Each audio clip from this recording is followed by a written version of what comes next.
जे विजुओं को विरुद्ध रे जड़े एमपी कोभली भाव में खराब वक्तव्य देइचंती जे इतिहास भूगोल जानी नाहंती विजुओं विषय किसी न जानी जो भली भाव में वक्तव्य देइचंती बोध हुए तांको दलर नेता को खुशी करिया पई मानसिक विकारग्रस्त थाई पारंती। हमर प्रिय नेता कहि सारिचंती जे तांकर मानसिक चिकित्सार आवश्यकता अछि। जदि विजुओं विषय से किसी जानी थांते ताले से एभली वक्तव्य देई न थांते। विजुबाबू होचंती एभली एक ओडिया प्रबाद पुरुष विजु पट्टनायक। से चाइना युद्ध बेले जो भली काम करुथिले आपण मानकु हमर प्रिय नेता नवीन पट्टनायक महोदय कहि सारिचंती तांको बापा किभली भाव रे चाइनीज मानक विरुद्ध रे लढुथिले।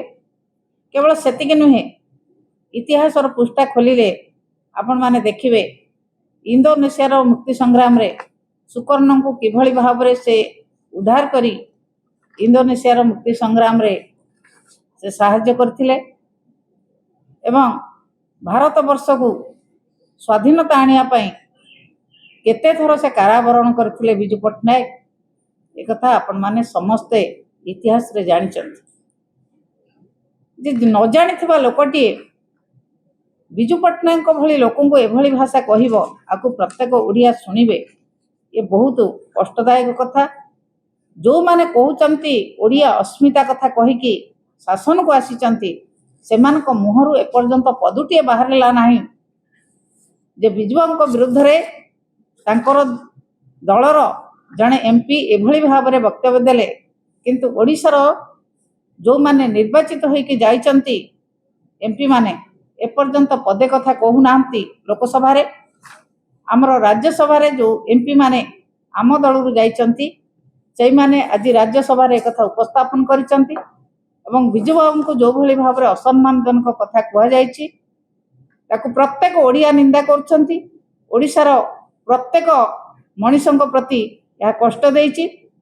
सारा भारत वर्ष रे प्रभु जगन्नाथ ना कहले जे भली भाव में ओडिया माटी को चिन्हंती विजु पट्टनायक ना कहले ओडिशा को चिन्हंती। विजु पट्टनायक होचंती एई भली जने नेता जहां को देखा करिया पई सेतबेलर प्राइम मिनिस्टर ओडिशा भवन आसुथिले एभली जने नेता आउ केही ओडिशा सृष्टि ही नाहंती एवं से जेतेबेले देहत्याग कले तांको उपरे रशियार जातीय पताका इंडोनेशियार जातीय पताका भारत वर्षर जातीय पताका तीनोटी राष्ट्रर जातीय पताका तांको उपरे पड़िथिला। तांको एभली असम्मानजनक कथा जने झारखंड रो एमपी एभली असम्मानजनक कथा कहिबा एक निंदनीय कथा। जो भली भाव रे से असम्मानजनक कथा कहिचंती से लोकंक पाखरे क्षमा मागंतु ओडिया जाति पाखरे क्षमा मागंतु एवं जो भली भाव रे से दिल्ली रे प्रेस रो भाई भाई मान को कहिचंती सारा भारत वर्ष रे जो सम्मान विजुवांकर अछि से सम्मान को क्षुण्ण कला भलिया कथा कहिचंती। हुए तो कौटी बीजेपी तांको नेता को खुशी करिया पाई से कहि थाई पारंती सेथिरे से क्षमा मागंतु तुरंत एक कथा को विड्र करंतु एवं प्रत्येक भारतवासी पाखरे ओडिया लोकंक पाखरे से क्षमा भिक्षा करंतु नते विजु जनता दल आकु सहजरे ग्रहण करी नाही कि करि परिबो नाही। विजु जनता दल साधारण लोकंक पाखकु जीवो एवं विजु जनता दल तार दृढ़ निंदा करुछि।